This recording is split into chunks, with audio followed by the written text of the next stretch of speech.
Check out Ensemble for These Times' upcoming concert, Women in Transit, on April 4th, a collaboration with the San Francisco Conservatory of Music Tech Department, featuring a multimedia program that explores women's migration and identity. For more information, go to www.e4tt.org.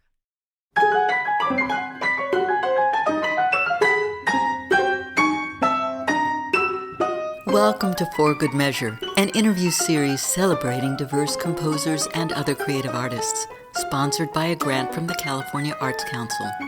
I'm Nanette McGuinness, Artistic Executive Director of Ensemble for These Times. In this week's episode, we're joined by Zanaida Robles, who we spoke to in January 2024. Thank you so much for joining us. Really happy to have you. Thanks for having me. You're a vocalist, a composer, a conductor, and educator, as well as a native Californian, rare as that is. Can you tell us more about your musical journey? Did you always know you wanted to be a musician and composer? I always knew I did. I just have always sort of identified as a musician, even from the time I was as early as eight years old. I tell the story often how on television or somewhere in some church, or I don't know, I heard someone being referred to as a doctor of music. And as soon as I realized you could be a doctor of music, I was like, that's me. That's what I'm going to be. It took a while to get there, but I didn't know if I was going to be. I like to make up songs on the piano. So I was like, I could play piano, I could be a singer, I wanted to do all kinds of different things. I liked to write little songs. But I didn't care what I was, what my instrument was going to be. I was like, but whatever it is, I'm a musician. That is who I am. And that's really great. Always known. And so I've always been in music lessons and doing music throughout school. And I just can't get enough of I still can't get enough of music. I just really like music. Yeah. No, that's great. Do you come from a musical family or? Yeah, my mom was a church musician. She sang and was singing church a lot. And I recall going to church and listening to her. And I always wanted to be in my mom's choir. I didn't want to be in the kids' choir. I wanted to be in the with the real singers. And then my father was at one time a gigging keyboard player, and he even produced an album of music of his own, which is a weird. It's sort of like got a cult following. I understand. If you ask like Alexa to play Jared Stewart, that's my father's name, you can hear his music on Amazon. Oh my gosh. It's really interesting. He laughs whenever I tell him. I'm like, yeah, Dad, I was listening to your shit. So I definitely was influenced by my father for sure. So yeah, I guess I do come from a musical family. That's very cool. Just out of curiosity, what genre was his? I would call his. He's a progressive rock musician. I love it. It was prog.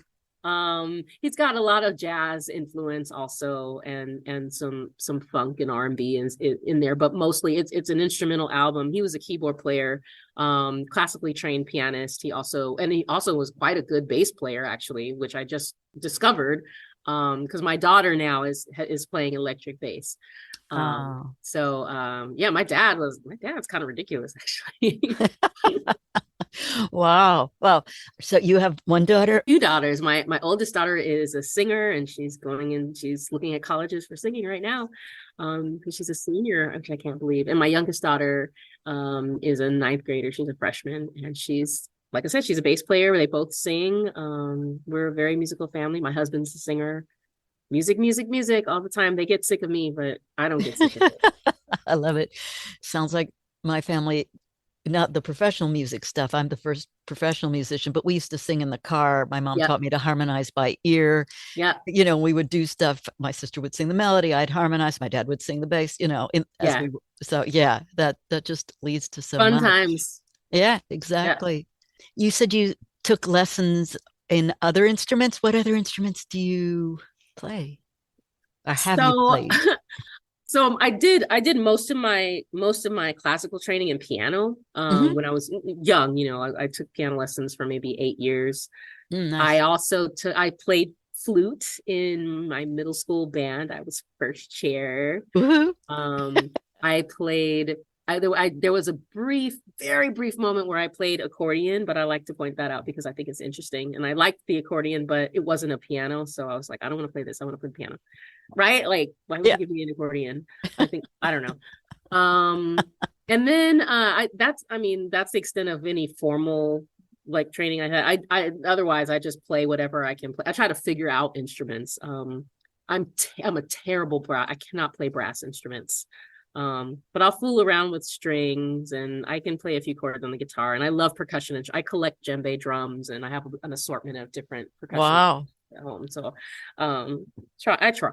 Yeah, that's great. You I definitely have 3 ocarinas. I collect little flutes too. I have a bunch of ocarinas. And my husband buys me different instruments. Like that's his thing. He likes to buy me these like every year for either my birthday or for Christmas. He gets me a new instrument because he knows I like to collect them. So this year I got an automaton, which is it's an electronic instrument that's sort of played like a string, and it's very strange. Look it up. It's I have a lot of strange things. I've never heard of an automaton, and I've heard of a lot of instruments. That sounds very cool. And it does sound like your description of someone who loves music in every which way is a really good description. Mm-hmm. Yep. I didn't know you were a mom. You want to talk a little bit about how that might have affected your career as a musician and as a composer, that large can of worms. Oh my goodness.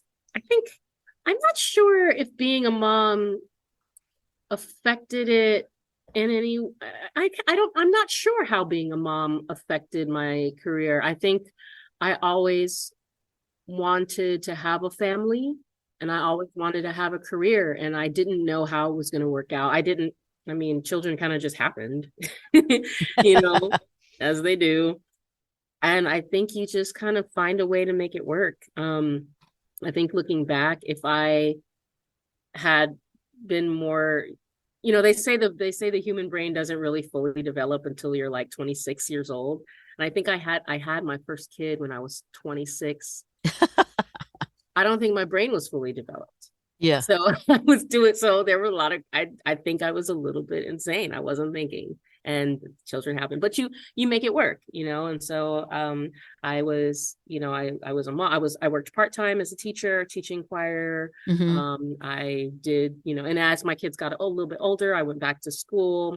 I went back and did my doctorate full time when my kids were toddlers, which honestly I'm glad I did it when they were toddlers and not when they got older, because I'm learning now that for what, interestingly, the older your kids get, when they're still school age, the more they need you. They need you differently. Mm-hmm. And they need more of your time, and they need your mind, and you need to be awake and present. And so I'm really glad that I finished my studies, and I'm in my career now when my kids are at the teenage, so I can be there for them, Be present. in a Yeah. way that I couldn't be there before. But I'm really grateful. I think I've, in some ways I caught some breaks along the way, and I've had a lot of good support. Otherwise I wouldn't have been able to have my career and raise my kids. I have a great partner as well. Yeah, no, that sounds like it. I actually, I was reading revisions of the third chapter of my dissertation when I started labor.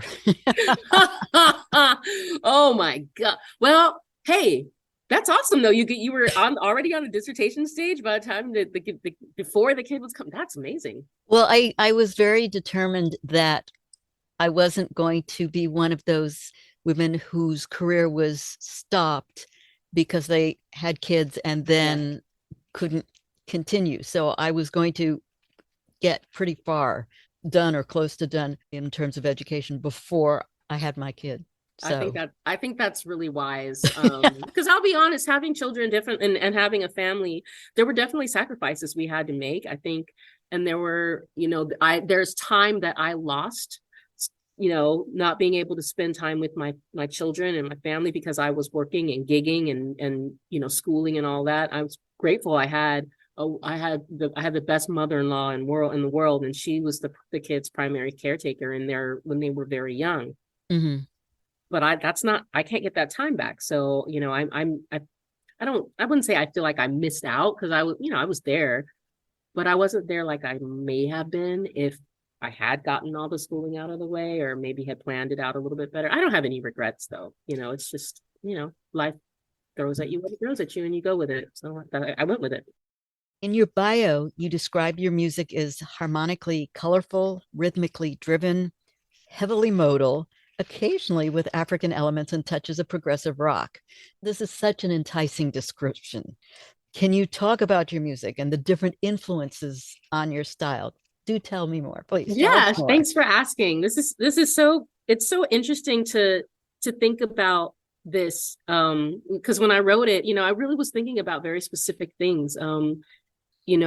Thinking about my studies and in school and all of the things that I loved about the music that I studied, including, syncopation and polyphony. And, so those things had filtered through into my music, all the things that I sang when I was in choir, that's where that comes from. And then, I sang a lot of jazz, I sang gospel, I sang all of those things kind of get into you. I grew up in the Black Baptist church, so that is definitely a part of my oral landscape. Mm-hmm, and then mm-hmm.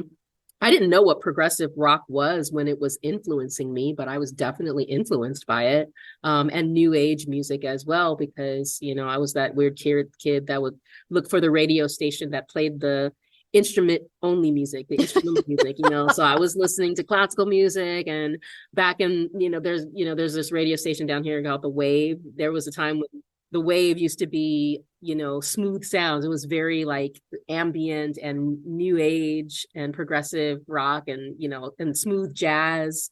So I was listening, that was the 90s. That was the early 90s, late 80s, early 90s when I was really impressionable. And that definitely made its way into, my oral landscape. And now it's coming out.